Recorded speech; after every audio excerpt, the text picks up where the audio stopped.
Saudara, jagat maya kembali dihebohkan dengan konten ngemis online. Bicara tentang eksploitasi di mana angkanya terus-menerus meningkat, tetapi pada intinya adalah benang merahnya selalu. Acap kali kita mendengar fakta-fakta sadis yang turut membuat hati meringis. Panti asuhan ilegal yang mengeksploitasi anak.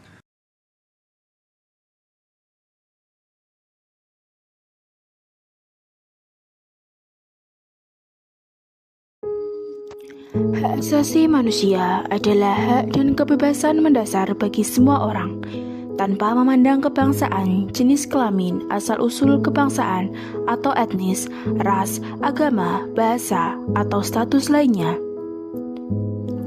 Salah satu dari hak asasi manusia adalah hak anak, yang merupakan bagian dari hak asasi manusia yang wajib dijamin, dilindungi, dan dipenuhi oleh orang tua sebagai lingkungan yang pertama dan utama. Selain itu, keluarga, masyarakat, negara, pemerintah, dan pemerintah daerah juga berperan dalam memenuhi hak anak. Deputi Bidang Koordinasi Peningkatan Kualitas Anak Perempuan dan Pemuda Kementerian Koordinator Bidang Pembangunan Manusia dan Kebudayaan, Femi Eka Kartika Putri, menjelaskan anak merupakan generasi penerus masa depan bangsa. Karena itu, hak-hak anak perlu dipenuhi untuk mewujudkan masa depan bangsa yang... Faktanya, kini kasus pelanggaran HAM anak masih banyak ditemui di sekitar seperti eksploitasi anak, baik di lingkungan sekitar maupun media sosial. Lantas, bagaimana pendapat seorang mahasiswa terkait masalah tersebut?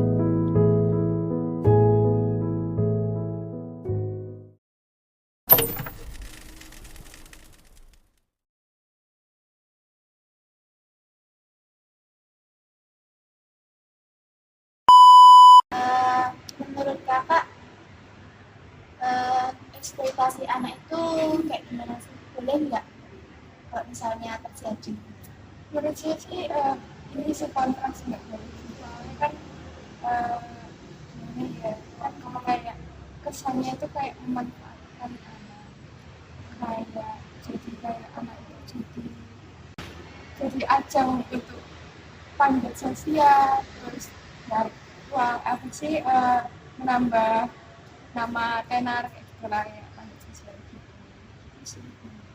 Tapi pernah lihat nggak kalau di realnya di kehidupan sehari-hari itu lihat di mana? Mungkin kayak itu ya kayak melihat anak-anak jalanan di situ kan suka ada kayak kan padahal kan mereka kan ya masih senang-senang ya di masa kecilnya kayak gitu, kayak yang lain tuh masih bisa main-main tapi dia belum setuju untuk kerja. Tanggapan kakak tentang eksploitasi anak itu gimana? Kalau menurut saya sih itu cukup memprihatinkan ya, karena anak-anak kan kewajiban atau sebisanya cuma main atau belajar. Sedangkan kalau eksploitasi itu bentuk belajar. Nah, kita bukan belajar sih, harus bekerja. Nah, maka dari itu terjadilah ketidakcocokan antara bekerja dan belajar dan bermain. Jadi menurut saya itu cukup memprihatinkan dan kalau bisa dikurangi lah, tidak. Kalau yang kakak lihat itu eksploitasinya kayak gimana? Kalau yang paling baru ya kemarin pas PKKMB itu saya kan jalan dari arah Bantul ke sini UNY, terus itu di lampu merah saya lihat ada seorang ibu-ibu yang membawa anaknya, yang anaknya itu sebenarnya agak berkebutuhan khusus lah. Nah itu minta-minta di jalan, sebenarnya agak kasihan, tapi mau gimana lagi kan cara orang itu mencari nafkah. Menurut kakak apa sih yang menyebabkan kok bisa terjadi eksploitasi anak, sama harapannya buat eksploitasi anak itu kayak gimana? Kalau menurut saya ya, pendapat saya penyebabnya itu karena mungkin si ibunya yang kurang bukan tidak bermaksud menjelekan ya, cuma ibunya juga kurang berpendidikan atau bekerja keras sehingga tidak mendapatkan pekerjaan yang kompeten atau sesuai gitu. Terus dari sisi ini bukan merendahkan lagi ya, sekali lagi kan anaknya juga berkebutuhan khusus. itu juga kayaknya ibunya juga tidak punya harapannya cuma sedikit, jadi ibunya menyerah pasrah dengan keadaan sehingga mempekerjakan anak atau mengeksploitasikan anak dengan cara meminta-minta supaya kita juga iba sehingga memberikan uang yang banyak gitu loh.